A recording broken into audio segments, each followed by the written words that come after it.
You there, Bobby? I am here. Okay, good. Managed to get you in. Hey, Bradley. Bradley Orr in the house. Good to have you. Got some attendees filing in. Welcome, everybody, to All Things Recon. This is the monthly podcast from Rapid Recon and Velocity, covering specific topics in recon, but also kind of a general discussion. And this is something we want to offer audience members to come in and join. I'm Joshua Call, and this is Bobby Wilcox. We have what, like 35, 40 years of combined experience, Bobby? Well, you add in Bradley Orr, he might have that by himself. So Right. maybe 100. But No, yep. we'd love to hear from In audience dog members as years. well. Dog years. Yeah, right. Dog years. There we go. I knew we get Bradley to chime in once we said something like that, right? But appreciate those that have joined so far, and hopefully we'll have some more filing in. But if at any time you'd like to take part in the discussion, simply raise your hand and we'll have we'll let you into the discussion. We can hear from you. We're always looking to get more perspectives. Today we're going to be talking about essential roles in recon and essential duties in recon. What's the kind of work that's done every day that contributes towards really efficient, fast, and profitable used car programs. And I like you said, profitable, Josh, because here's one thing as we go along to remember. It's like I almost wanted to call it whose job is it anyway, right? But it's who's doing what. But if you really look at the breakdown in terms of velocity and turn, in a moderately busy dealership, whether you're doing 150 cars a month, what would you say the average is, guys? The dealerships we talk to between 80 and 120 cars a month, maybe somewhere in that ballpark. But let's say Yeah, 100 car a month store, 150 car a month store, you're talking potentially millions of dollars a year coming back to your pocket because you got cars done faster. And it's sometimes it seems like it's funny math and we're backing into that science, but in terms of holding costs, I mean, this is not a foreign conversation with the people who should probably be on this call because if you get and you understand why recon should be done well and the science of velocity and turn, this is a potentially a million, a multi-million, a several $100,000 business within what you're already doing, right? And the science of velocity turn, time to line, depreciation, bucket jumping, all that stuff. We can talk about why it makes sense to get your cars out there sooner than later. So we're going to sprinkle a little bit of that in there as well. yeah, So 100%. The thing we're focusing down on today is just trying to define who are the movers and shakers in recon. Who are the people that we rely on in our organization to bear the brunt of the work required to make sure that everything is running smoothly through the system. Now, what we preach at Rapid Recon is that you should share that load amongst your team as much as possible. In fact, our last podcast was about covering the playing field, making sure that your process is covered from end to end and that you have everything documented, organized with some kind of tool, whether that be Rapid Recon or Velocity, or whether you're using a spreadsheet or some other kind of solution. Now we're talking about what do those people actually do? Once we have our process covered, who are the essential people? And we're going to go into that here. So it bears repeating from our last discussion, but this is sort of a little bit of background on the nature of this discussion. The key takeaway here is that teamwork is 100% essential to reconditioning. And I want to be really open here because I know that our audience is a wider variety of people than simply mainline dealerships, right? We have a lot of different types of organizations, independence. yeah, that are trying to do recon well.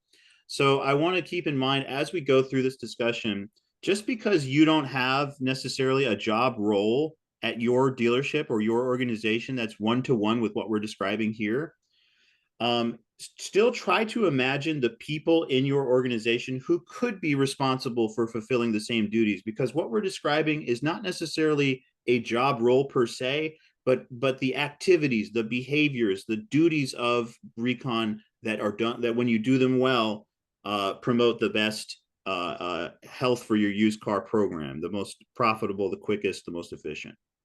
But the key takeaways here is that no matter what, Recon's going to touch every department, every individual in our store at one point or another. It's going to touch the financing department. It's going to touch the accounting department. It's going to touch the sales department, the service department. Everybody's going to have some hand in it at some point in the process. And you'd be surprised once you really get into it how granular and how deep it really is, how far extending Recon actually is throughout your organization. But as we go forward, just remember the one thing is communication is key.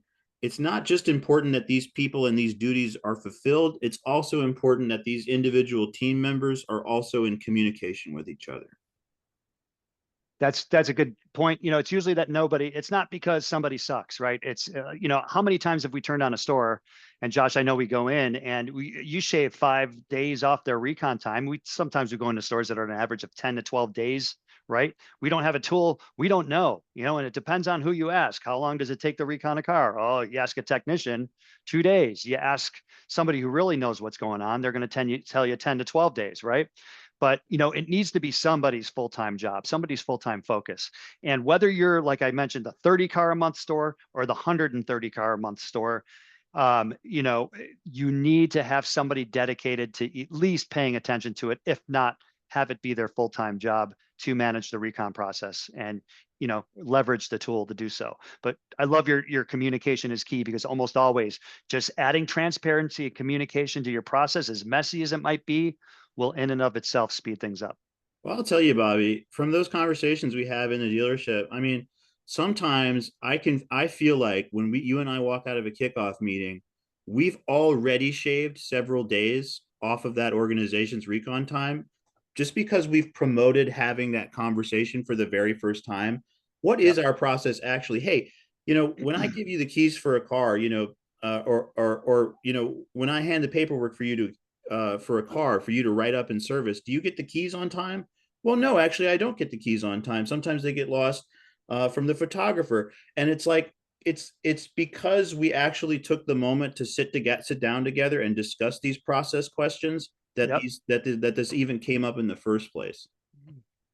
Yep. I had no idea that the packets never made it there, or that we have a key 100%. problem, right? Yeah, absolutely. Yeah, and I've had GMs stand up in the middle of meetings and just say, "Okay, well, this was a kickoff meeting for this new tool, but actually, we're we're going to Turns spend the into a next come to hour." Jesus meeting. Yeah. Yeah, Yeah. yeah, Yeah. exactly. We've been in plenty of those, right? And Yeah, hey, guys, any, it's go pretty ahead. regular that a couple things.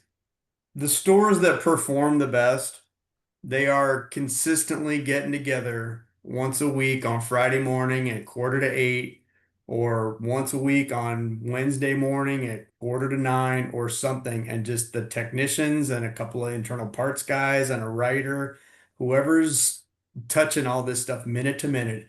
If you're getting together once a week or once a month or once a quarter, things will change very quickly. Uh, just because, just like on this slide, despite using a recon software, you're still using one or two or three or four or 10 other tools. You have all these tabs open on all your dashboards and two mobile apps, and everybody's running around like that all the time. And there are guys using these three apps, and these other two guys aren't using either one of those, and all this stuff is happening. So if everybody's meeting once a week or once a month and just getting on the same page for 15 minutes, sometimes that's the only time everybody's doing that. Yep. And we get to sit in on a lot of reviews. Like, we'll jump in on a Zoom review and there'll be a table full of people, and we can tell in 90 seconds that this is the first time these people have been in the same room for a year. Like, we Yeah. can just read it. It's just obvious. And if you can winnow down those periods of time when those sorts of encounters don't happen, and have them, just make them happen, be proactive and be intentional, then Yep. things will start to change very, very quickly. And communication is definitely a big part of that. And you can nudge that along for sure. And I'd like to remind everybody who's in the room to, feel free if you want to raise your hand, and, you got anything to add or want any commentaries or questions, what we've seen as best practices, feel free. So. Yeah, and we've had a variety of voices speak up throughout these. We've had people who have no recon experience who just had a million questions for us, and it was kind of like a live fire round where we just had 15 minutes of just that person's questions. And then we've had sort of interviews almost with people who have a lot of experience who have a lot to add. So Yeah. just in case you ever feel like you want to raise your hand, please feel free to, and we want to hear from you. But I want to dive deeper into sort of the essential roles that we've been discussing. And of course, once again, y'all, just because you don't have somebody in your organization who has this exact job title doesn't mean that you can't fulfill the same duties. So this is just a brief overview. We're going to go into more of this in detail, but we're going to go over three main roles today, or three main duties today. And these people are probably the height of importance when it comes to recon. If you have these people in place, you're definitely going to do recon well. And I can just say that quite confidently. If you have these three people in place, you are going to do recon well. What becomes the question then is how well can you do it? And how well can those three people get on the same page, right? Yeah, Because exactly. if you, I sorry to jump in here, Josh, but Oh you yeah. got the used car manager, used car department, and you got the fixed op side. A lot of times there's a collision of pay plans, right? They want to turn as many wrenches as possible on the fixed op side, and the used car department wants to be in that car for this little amount of money as possible, right? But hey, one thing we can probably agree on, we want our cars to stand tall. We should never have to apologize for our cars, right? And get it done right the first time and meet in the middle so that, everybody can make money and the name on the side of your building is not synonymous with we sell crappy cars, right? So that's my 2 cents. 100%. No, and that isn't 2 cents. That's like that's worth $1 million right there. The every car you sell, especially from your used car department, is a reflection on your store, not your manufacturer, your store in particular. And so if that goes out and that becomes a problem, that word of mouth is going to get spread around. And negativity, unfortunately, spreads a lot faster than positivity. So that's just something to keep in mind. You always run the risk if you sell a car before it's recon of many other complicated issues, but one of them is that you harm the reputation of your dealership in a way that it's really central to just your dealership. Yeah, and two things. So used car manager, one thing I want to throw in there. Let's start on day zero, right? So, are you the one pushing these cars into the process?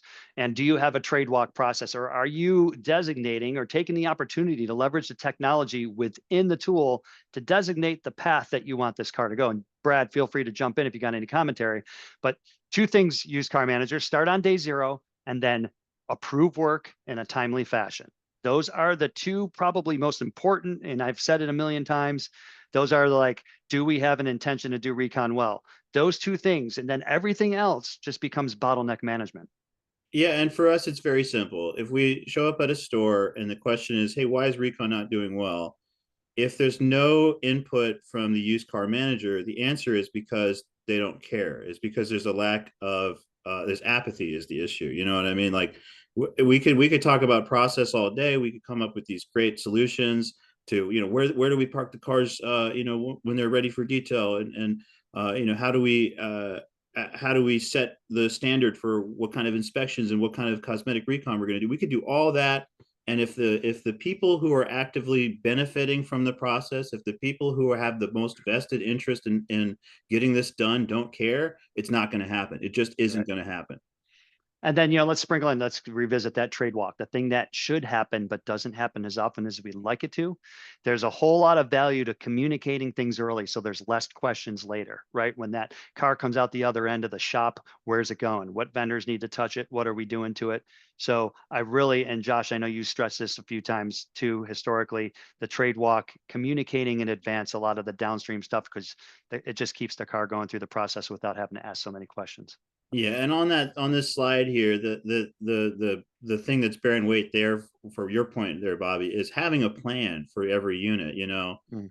Knowing that you have a path for each unit that comes into your inventory, whether it's going to be a unit that sells as a stop start steer, it's safe and it's reliable as it can be, or it's going to be a certified unit with all the perks and the warranty.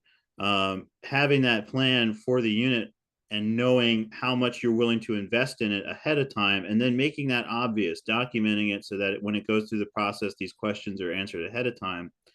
And I think a lot of people in this role in particular would be surprised at how little they have to do to actually get the results that they need. Like just You should ask, get it should be the effect of, oh my God, look at things are happening by itself, right? Because we've right. empowered everybody downstream. We've added the transparency to use this tool to get recon through, right? And Yeah. I know we're going to talk a little bit more about the plan because the plan changes all the time, right? Yeah. Car goes into the shop. No, we can't CPO it or we can't do this because something changed. And we'll discuss a little bit about that later. So Yeah, 100%. And yeah, you're not setting that plan so that you 100% rely on it. The plan is for the consistency of your process, not for the consistency of the cars, which are never going to be 100% consistent. But this role, there's a lot to say about how important this role is. It's going to factor in no matter what. And this is one of those things where no matter what type of dealer you are, you're going to have somebody equivalent to the used car manager in the role. And the big takeaway for me here is that this person has very little input overall in the overall process day to day in terms of the actual working with the car and but when they do make a decision, it is very important. And so the little contribution that this person makes in terms of actual physically to the process, it ends up being very, very meaningful in the long run. But moving on to another very important role or duty that we could fulfill is the recon manager. probably, if arguably, that's the pivot point, right? That relationship, used car manager to the usually your internal writer, your internal advisor, or what we like to say the recon manager, because everybody knows there's nobody that gets beat up more with questions and inquiries about where are these cars at, right? So, and then he's also the link to the fixed op side, and he's facilitating everything for the used car department, but he's also upholding and facilitating the service side of things. So, Yeah, this is typically a very like you said, it's a flex role where you have to be aware not only of the needs and capabilities of your team on the service side, but you also need to be aware of the needs and and requirements on the sales side. And typically, I guess the people that I've encountered that have filled this role the best have that dual experience where they've worked in the sales side and on the service side. But it isn't 100% necessary for such a person to be in your organization for this to work. But I think if you want to step up your recon in general and you feel confident in the process that you've established, but you're not sure how to take it to the next level, I would say identifying someone in your organization who could be your recon manager is going to be the gateway to getting to that next level. and this is the person where recon's his full-time job, right? You Yes. really need that focus in the dealership. You will get in situations, if you're a lower volume store, you might have an advisor that kind of, moonlights as the recon manager or is in charge of the internal ROs, or sometimes that's a service manager doing a dual thing too, right? But it's really important, even in a lower volume store, if you can, getting that go-to person to facilitate, writing the ROs and pushing these cars through the shop. Once you become high volume, though, it's almost non-negotiable that somebody in this role should exist. Because you can't just take it for granted that everyone's going to take used cars seriously when it's secondary to what their primary concerns are day to day. Unless you're an independent dealer, which has kind of separate considerations. If you are an independent dealer, you probably have somebody equivalent to a recon manager already. You just don't call them recon manager necessarily because Somebody's doing it. yeah, somebody's doing it. But if you're a high value mainline dealership and you don't already have somebody occupying this role as recon manager, and you've got 6 or 7 advisors dividing up the duties of the internals amongst themselves on your service drive, you're hamstringing yourself, is what I'm going to say, because you could have one person who's responsible for it, have them be the nexus for all this information, and you can consolidate everything in one place, and it's And just invaluable. and pay them fairly, right? And also maybe use the component. If you got a tool to measure efficiency, throw some carrots out there to, if this then this, if you get our cars done in 5 days or less, let's make it a component of the pay plan. We all know pay plan drives behavior, but this is being such a pivotal person within what we said earlier could potentially be your $1 million profit center, otherwise known as your recon process, right?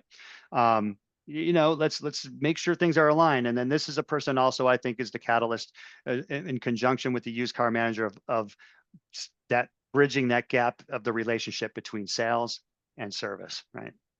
Yeah.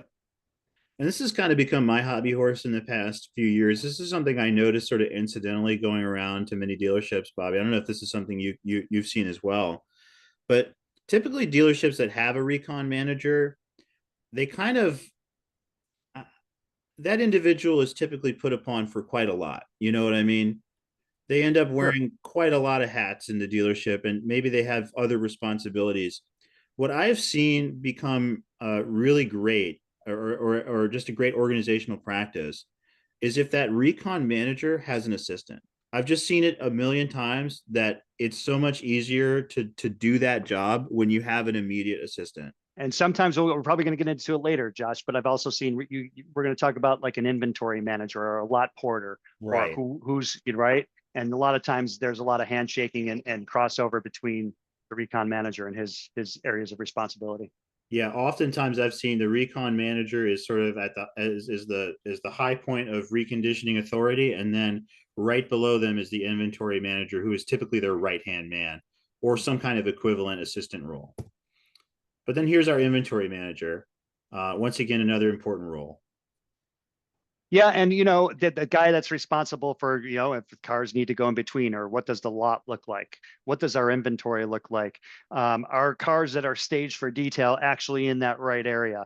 Cars that are ready to be stickered, or kind of like a final quality check. The tool, whether they'd probably be most likely mobile app, right? Use the mobile app or the mobile access to kind of make sure things are where they're at. And then, like you said, as an extension of that recon manager, also to deal with vendors. If you're notating like the plan that we know this car needs PDR, we know this car needs wheel repair, touch up, headlight restore, blackout, whatever you're doing, he can kind of help manage the vendors, because the vendors, they're not sitting there, 5 days a week, at least in most part. But some, I know some stores have on-site vendors, but they might be the Tuesday, Thursday dent guy. Oh well, let's get these cars staged up, or just kind of assist with the extracurricular cosmetic stuff that we have to do to these cars before they're front line. So.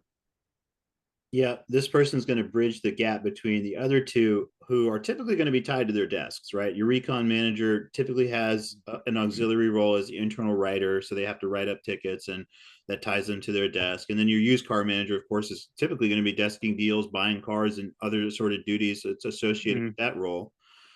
Which is going to keep them tied up. But your inventory manager, their role is to float around. Their role is to be on the lot, making sure that everything's accounted for, that the I's are dotted, the T's are crossed. And what's cool is if you consider this role in the light of a regular practice where we do trade walks, for instance, there's a lot that we're going to catch in that trade walk process, but then we have the inventory manager who's also constantly overseeing the lot, constantly putting hands on the cars. And so they'll notice things putting keys in key track, even getting this process started, right? And maybe setting up that trade walk in the morning. Yeah. Yeah. They float in and around the process, and they are instrumental to making sure that things flow smoothly. And one of the examples of that that I've seen commonly is that you'll have a lead porter or inventory manager who's on Rapid, who's on Velocity, and oftentimes they'll say like, "Oh, here's a car that's in detail that a technician forgot to shoot forward. I'll go ahead and fix that up for you." So they're constantly doing this little bit of manicuring. And the reason that role is so important is because when you come back to the reporting in Velocity, when you come back to the reporting in Rapid, if there those little delays, those little like, oh, I forgot to move this car, those will cause damage to your reporting. It'll make things look like stretched by hours, maybe even days, if the wrong car gets into the final step, having shown a time and step that wasn't what it actually spent. So when you have this inventory manager floating around, and the reason, sorry to digress so many times here, but the inventory manager is the person who I have found who just loves Rapid and Velocity. They love these tools because they no longer have to hold all of this stuff in their head. That was what they were doing before. They had a notebook and a spreadsheet, and they were trying to keep track of it all in their head. Now they can automate that, and it makes it so much easier for them to plug right into what we're doing already, and notify service, notify sales about things that are happening on the ground right now. Good point.